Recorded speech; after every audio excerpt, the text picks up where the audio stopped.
Welcome, Unkindled Ones, to a cynically awesome playthrough of Dark Souls, the board game. Today, I'll be playing as two characters, the Assassin and the Warrior. And we'll be facing off against the Boreal Outrider Knight. I haven't painted everything in my collection. Unfortunately, these are the only 3 models I have currently painted. I ran out of paint. But it will be interesting to see how playing with 2 characters changes the dynamic of the game. For example, right now, because we have 2 characters, we get no bonus souls. So we go straight into encounters with our basic equipment. So let's move down to the southern tile. Here we have a level 1 encounter. We have 2 hollow soldiers and a hollow crossbowman.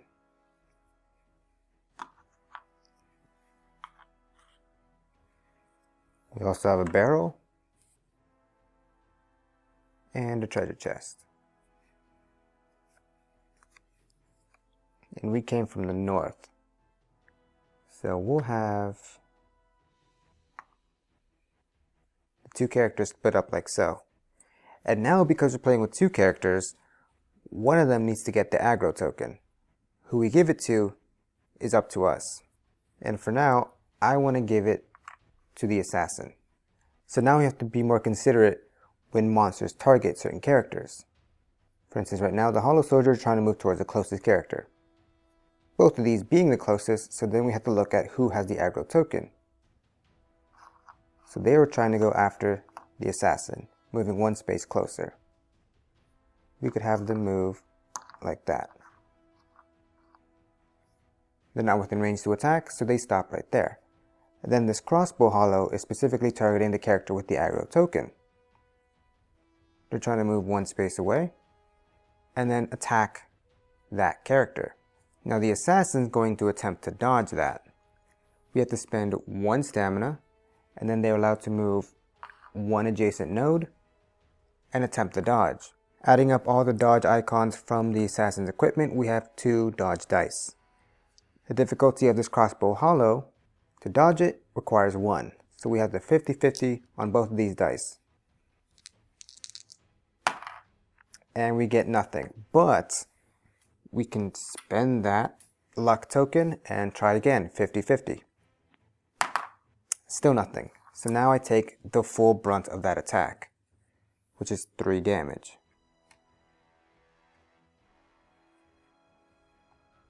Alternatively, I could have attempted to block it, but I still would have taken about 2 or 3 damage. Oh well, I'm going to have to find more equipment that gives me more dodge dice. But now it's our turn, and we get to decide who takes the first activation. And from this point, after that, the order will always go in clockwise direction. So we can give this to the Warrior.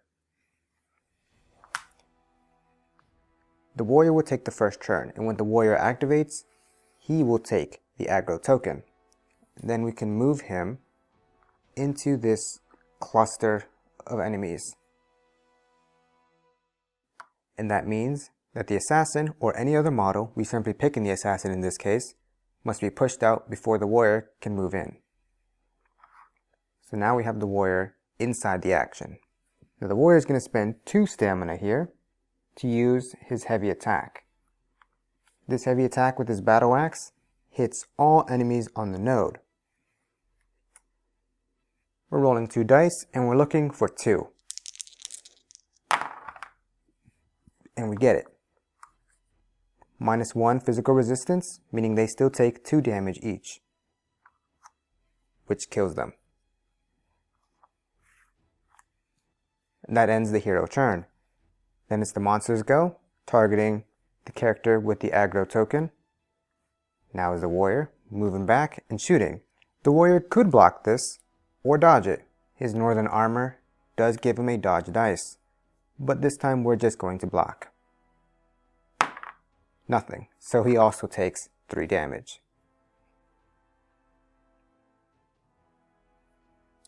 And now it's the Assassin's turn. Starting, he takes the Aggro Token and recovers his stamina.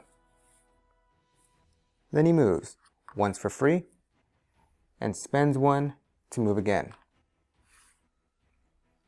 Then he'll use his heavy attack, which costs 3 stamina, and he rolls 3 black dice. But he reduced it by 1, whatever the result is. 2, 4, 6, minus 1, 5. Physical reduction, minus another 1. Plenty. Overkill. And that ends the encounter. Everyone gets to fully recover their health and stamina. And we even have a treasure chest here.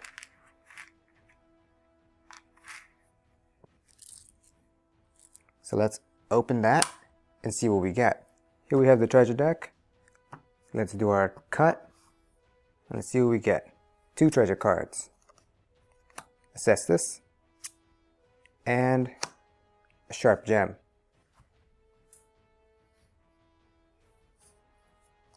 Sharp gem gives an additional black dice to whatever it's equipped to. Requires 25 dexterity, and assess this here requires 15 intellect. But this attack can be used while this item is in the backpack slot. That's interesting. Because let's say the warrior here had 3 weapons. Says it's in the back, battle axe in the front, and some other sword in his second hand. That means when he activates, he gets to attack with each weapon in his hand and the cestus in his backpack.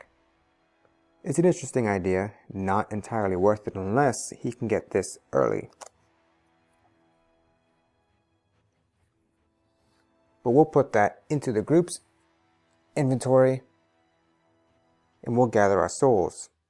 We'll get 2 per character, which means we'll get 4 souls. And they also go into the group's soul cache.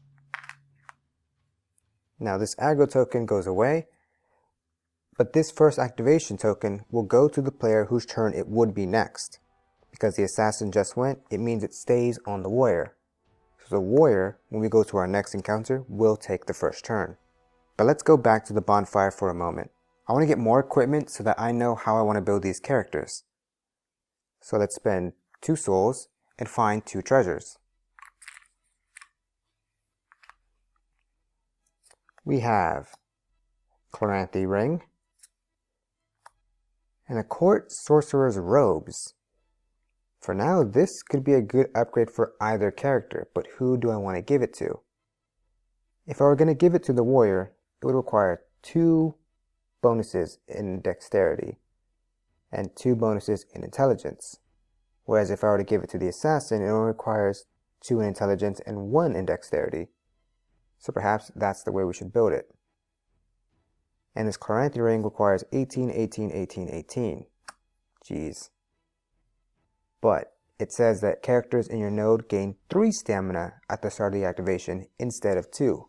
That's a very good ring, but it requires a lot of stat changes. So I'm not sure if I really want to start building toward either of these yet. So I'll spend 2 more souls and see what we get. Shadow armor. That definitely is good for a dodge tank. It gives him 2 dodge dice and has some upgrade slots, but requires 34 dexterity and 17 faith. And poison mist. Oh boy. Poison mist is good if we're having trouble taking down a very tough enemy. But otherwise, it's not the most exciting thing to get.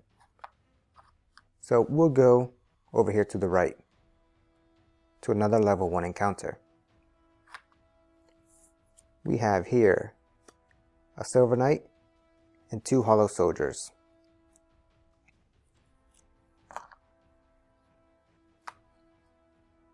And another treasure chest. So unfortunately we can't place ourselves on this purple node, which is where I would want to be. We can only place ourselves on the yellow nodes on the adjacent hallway we're entering from. But we still have a choice as to who gets this Agro token. So I'm inclined to give it to the warrior. Or I could give it to the assassin. But I'll give it to the warrior. So we activate these units one at a time. First, the Silver Knight Swordsman. We'll go 1, 2, or 1, 2, either way. How should we do it? 1, 2. He can't reach its target for an attack, so he stays there. Hollow Soldier, one at a time. One goes in, and will attack the warrior. The warrior will attempt to block. Blocking 1 and still taking 3 damage. Actually, hold on, he rolls 2 dice. Blocking 2 and still taking 2 damage.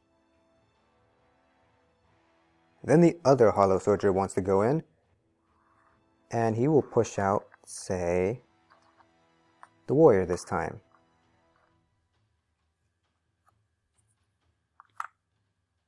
And now you would think that he's out of range because he's trying to target the warrior, but for each behavior, you have to determine the new target each time. So for movement, he determined that the warrior was his target. He moved, the warrior moved out.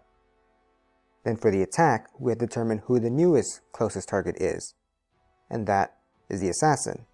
And the assassin will attempt to dodge, spending 1 stamina, moving 1 over, and rolling 2 dice. Still getting nothing. Wow. Sorry, assassin, that's 4 damage for you. I'm rolling very poorly with those dice. If any one character dies, that's the end of the encounter. But now the warrior will go, because he has the first activation token. And so we'll try to redo that same thing we did before. Moving once in, and spending 2 to attack both monsters on the node. Rolling 2 dice, getting the same result, and demolishing both of them.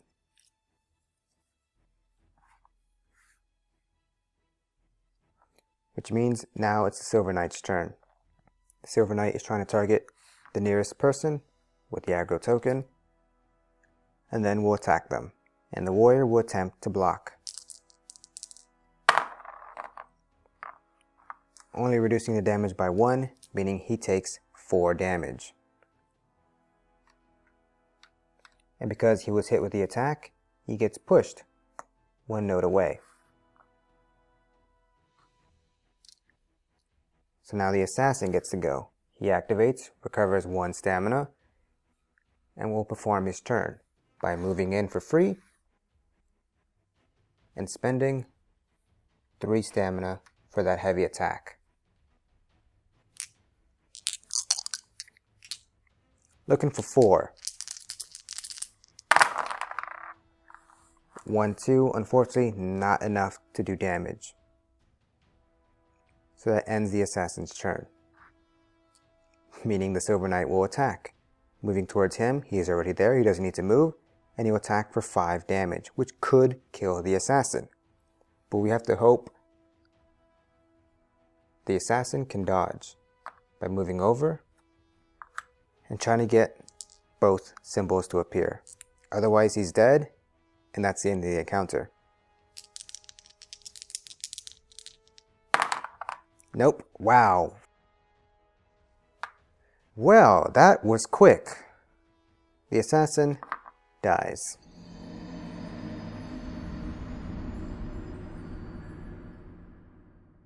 Well, this is something that hasn't happened before. It's because the assassin died, both characters have to come back to the bonfire. We reduce our spark counter by 1, and of course at the end of every encounter we'll recover all of our health and stamina, which is fine. And then we'll also recover any spent tokens on our character boards and reset those. Also, every tile that we've already encountered that has a face-up card will go back face down. If we had any souls, they would be dropped on the node that the assassin died on. But that is not the case because we have no souls in our cache. So wow, we just have to go right back at it. I'm going to attempt that same tile again because I don't accept that. Back to the east.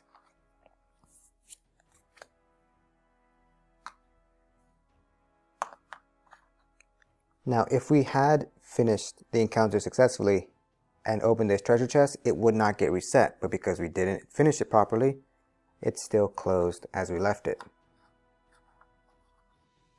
This time, let's give the Agro Token to the assassin.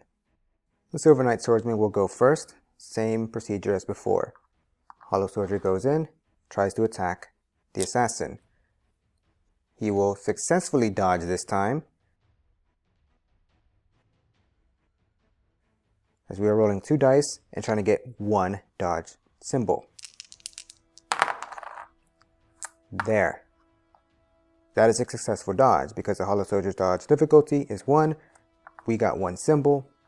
We take no damage. Then the second Hollow Soldier is looking for the closest character, that being the warrior, going in and attacking him. And he will block, rolling 2 dice for his defense, getting 2, reducing the damage by 2.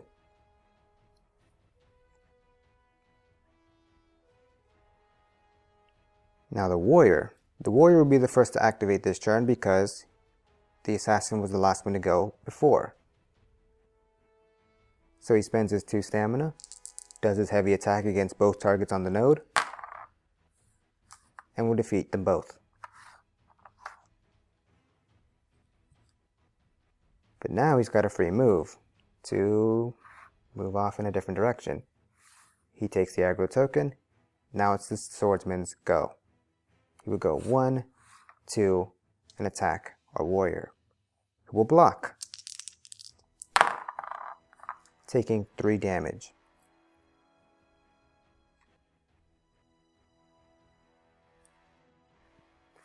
Now our assassin goes and recovers some stamina. He will move in for free and attack using his heavy attack. Don't fail me now. Looking for 4. There. -1 because of the S-Tox ability, and then -2 because of the Silver Knight's resistance. Still leaves us with 1 damage. The Silver Knight is dead. There. That's all I asked for. Successful encounter means we recover all of our stamina and health, and we have another treasure chest in this room. Let's open that. And we will get a Pierce Shield and an Ember, which means this will be immediately discarded, and we will give one of our characters an Ember token. I want to give it to the warrior. I imagine he'll take the most damage. But now we have a Pierce Shield, which isn't very good, but it allows us to attack with it. So we might give this to the warrior, because we're getting 4 souls again, and we're going to spend 2 of them so that the warrior can equip this shield. Throwing away the round shield he had equipped, he now takes the Pierce Shield. And then we'll spend the remaining 2 souls so that the assassin can equip Poison Mist by upgrading his intelligence.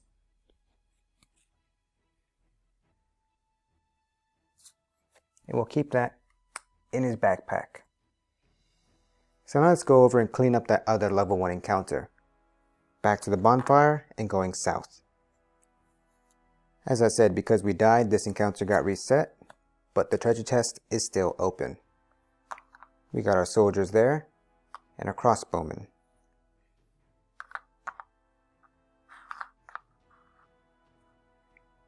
And let's give the Agro Token to the assassin. Soldiers will attempt to get closer to that assassin by moving up once. And the crossbowman is moving away and trying to shoot the assassin, who will attempt to dodge, of course, spending 1 stamina, moving 1 over, and trying to get 1 on 2 dice. Now we get it, so he takes no damage whatsoever. The first activation token is still on the warrior, so he'll activate. Moving forward and trying to kill everyone on his node.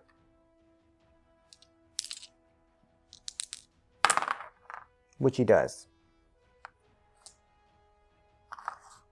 Like clockwork. Now this feels like Dark Souls.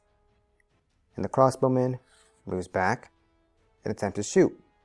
Attempting to block, we block 2 damage, meaning we only take 1. And the assassin gets his chance to go in and attack.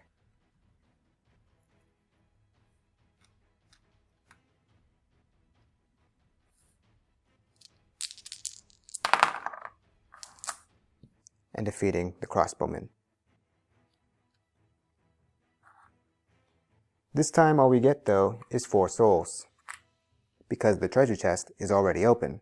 So the question becomes, how do we start spending these souls? It's a hard decision, but we're going to spend 2 souls to get 2 more treasures. And we're going to find kukris and a blessed gem. Wait a minute, isn't that the exact same as a sharp gem? It would seem so. They both just give him 1 black dice. Which means, I guess now we can kind of forget one of them. Maybe not. But bleed would be nice. We saw how powerful bleed was in the previous game. And actually the warrior here can equip that for free. He already has the stats required. Maybe we'll get a use out of it, maybe we won't. But let's spend 2 more souls and see what we get. We will get a Titanite shard, plus 1 damage, and a halberd. A halberd's a pretty strong weapon, but I don't know if it would be good for this team, at least for what I'm currently building, but maybe that will be my target. It would require my warrior to go to his maximum faith, and the assassin can't even equip it even if he wanted to. His maximum tier 3 faith only gets him to 30, whereas the halberd requires 31. But let's go to our first level 2 encounter to the east. And we have here a trapped encounter. We have a silver knight and a bowman, and another silver knight, swordsman, and now a bunch of trapped tokens. Well, actually, it's not so much, because the trapped tokens are only allowed to go on normal nodes that are not adjacent to the doorways. So there's only 3. I was thinking that it would be harder for me to avoid them because I have 2 characters, but this doesn't seem too bad. But now we run into the issue of how do I protect my characters. The Silver Knight Swordmen are hard to dodge because they require 2 dodge icons. But they don't target the character with the aggro token, they target the closest character. So I have to make sure whoever they hit is always considered to be closest. So I think this might be the best way to do that. And we're going to give the aggro token to our unfortunate warrior here. So this Silver Knight goes in and attacks. We'll attempt to block it. Blocking it for 3 damage means I take 2. But because he was hit with the attack, he moves 1. The second Silver Knight, move on to that node and attack him as well. Also blocking it for 3, taking 2 damage. And lastly, the Great Bowman will attack. Blocking it for 2 means I take 2 damage. And just like that, the warrior is almost dead.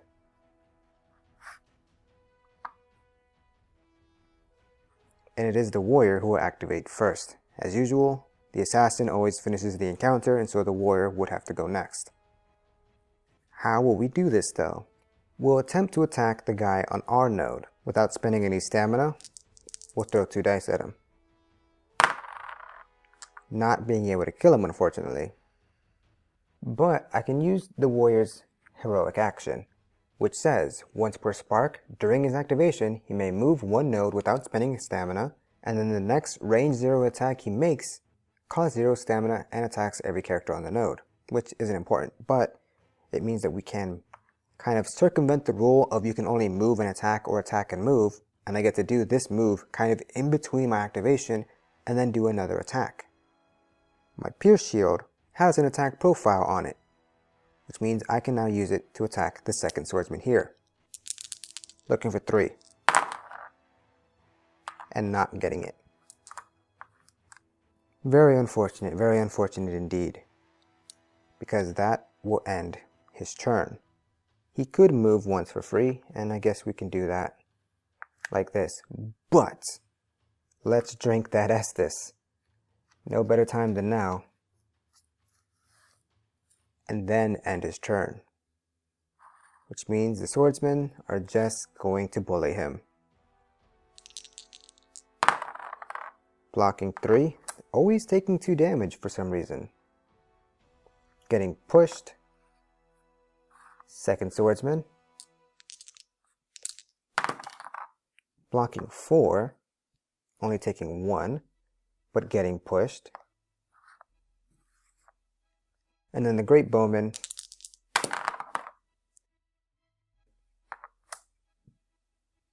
taking 2 and attempting to move 1 away. Not as much damage that time, but still not a great place to be in. So now the assassin will go. Actually, you know what we can do? Instead of moving that way, we can move this great bowman this way. Whenever a character, a smaller model like this, is trying to move away from their target, they're picking a node which is considered to be the farthest away from that character, which means it would be this one.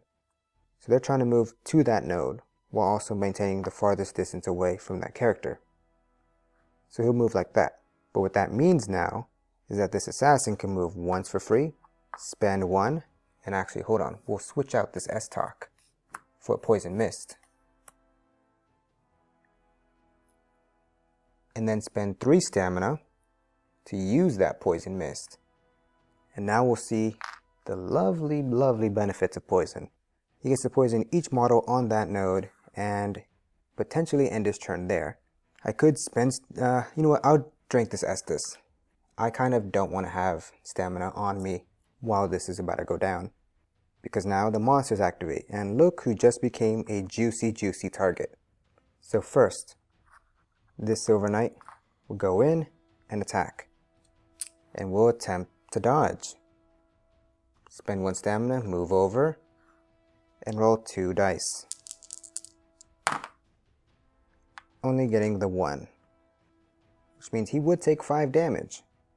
Do I want to spend a lucky token for that? I will.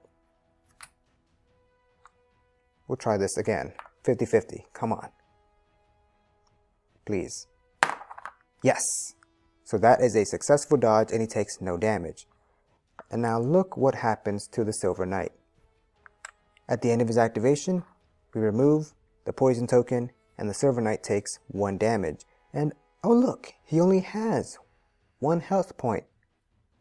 Silver Knight is dead. What a hero. Second Silver Knight goes in and attacks.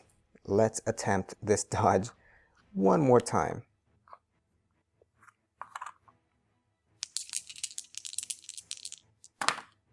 And yeah, definitely not getting that. So we're taking 5 damage. And because that attack has the hit profile on it, and I did get hit this time, I will get pushed 1 more. This Silver Knight, however, does not have poison on him, so he'll stick around. And lastly, the Great Bowman will attack, and will attempt to dodge 1 last time, but this time I only need 1.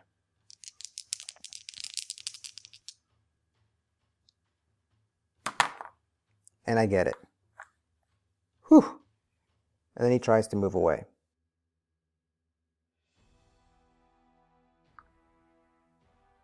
But look, he had poison, remove that, and you die. So now it is the warrior's turn. He'll take the token, and he has to do everything that he possibly can to kill that knight this turn now. Moving once for free, and attacking with the battle axe. Looking for 3. Not getting it. Lucky coin. Come on. Still not getting it. What are we gonna do? If only we could run away, right? We can spend 2 stamina to attack with the Pierce Shield. Or should I? Because clearly we're not going to do this. The chances of getting the 3 on this is low. What I need is to have both of them survive so that the assassin can poison the other Silver Knight.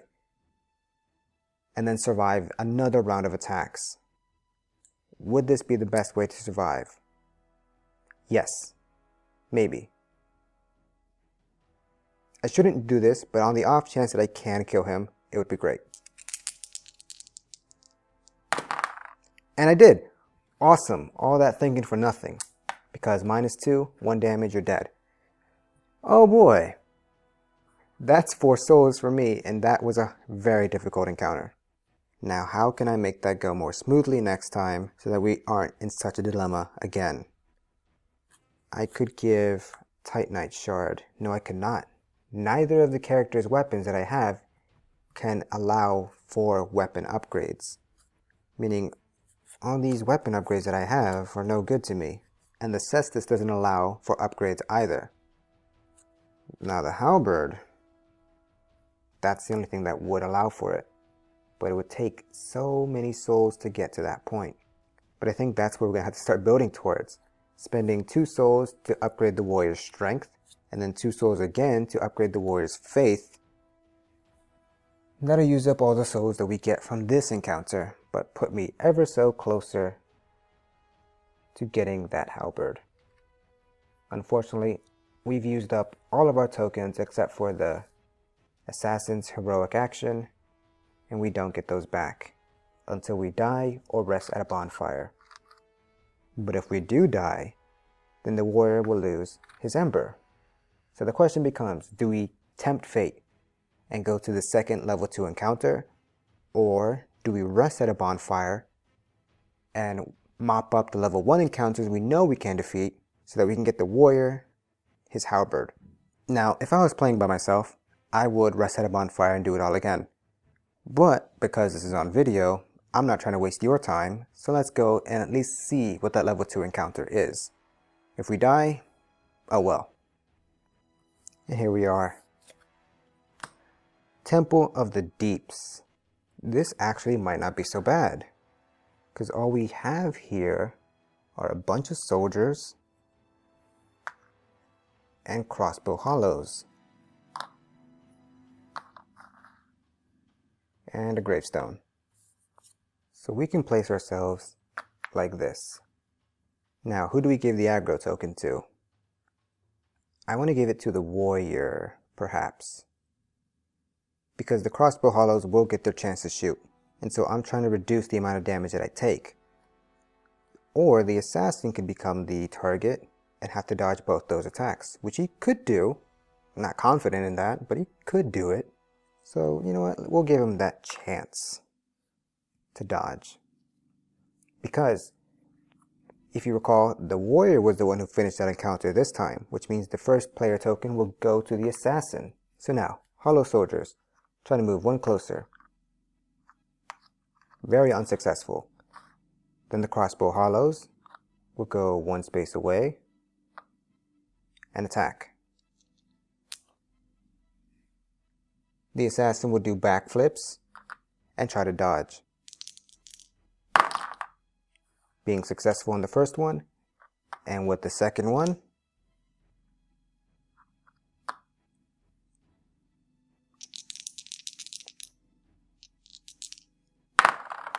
also successful. Fantastic. So the assassin activates, recovers both the stamina that he used, and he'll start by spending 3 stamina to poison those 2 soldiers north of him.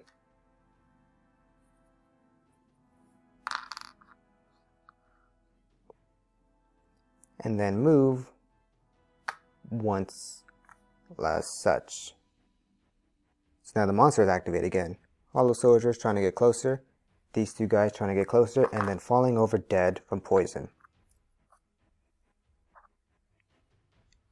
Then he has to survive another volley of crossbow hollow attacks. But if he failed both of them, he would survive. Actually, I lied. These 2 hollows were trying to get the closest character. And this one.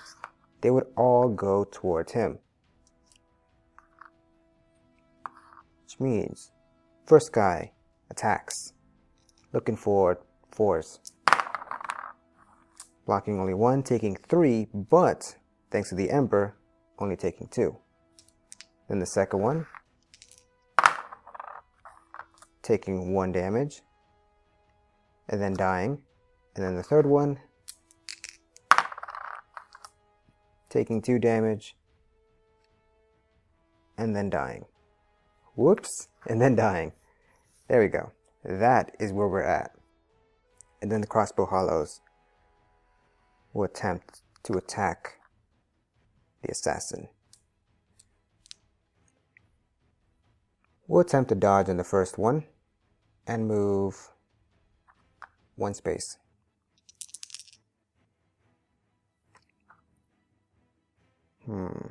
Maybe I'm trying to get myself in such a way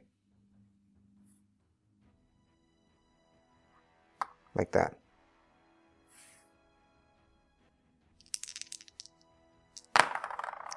And I'm successful. Then the second hollow, moving 1 space away, attempting to dodge that, and I'm successful. Which means now it's the warrior's turn. The warrior can simply just attack the soldier that is engaged with him. So we'll try that. Looking for 2. Getting it. And he's dead. Then he could do his move, but he really can't get anywhere with just that. And now both crossbow hollows will attack him, moving a space away and attacking. Trying to block. 1, taking 2 damage. The second one stays where he is. 2, taking 1 damage. But at least he survived, and so then the assassin will go. Recovering his 2 stamina, how can he defeat both guys? Actually, there is a way. If we remove our target shield and equip our S-Talk, we can go 1 for free, attack this guy,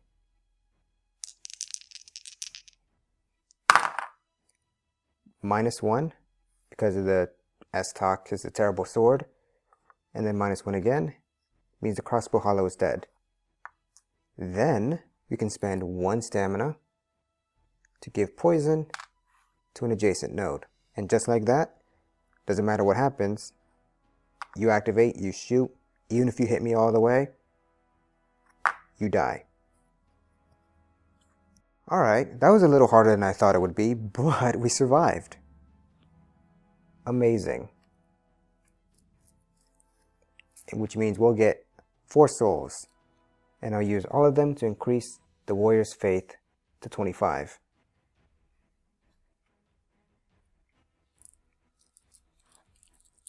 Now, the fog gate is south of here, which means we can go fight the Boreal Outrider Knight right now, but as we've seen, these two have a lot of trouble clearing these encounters. They're always just surviving by just a little bit.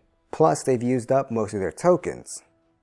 And so now, I would definitely say, it's time to rest at a bonfire, so that we can recover our tokens, be able to mop up some trash on our way to the Boreal Outrider, and then equip better items. The warrior will get the first activation token next time, but I'm going to end the video for now. I don't want you guys to have to see the same encounters over and over and over just for me farming souls for a little bit. And so in the next video, it'll be just the fight against the Boreal Outrider Knight. Thank you guys for watching. I hope you've enjoyed this playthrough so far. What do you guys think about the difference in difficulty when you have more characters as opposed to just one? If you have any questions or comments, please leave them in the comments below. And if you're looking forward to more Dark Souls videos, consider subscribing so you can always be on top of when those videos get posted. But that's all for now. Thanks for watching. Let's keep on rolling.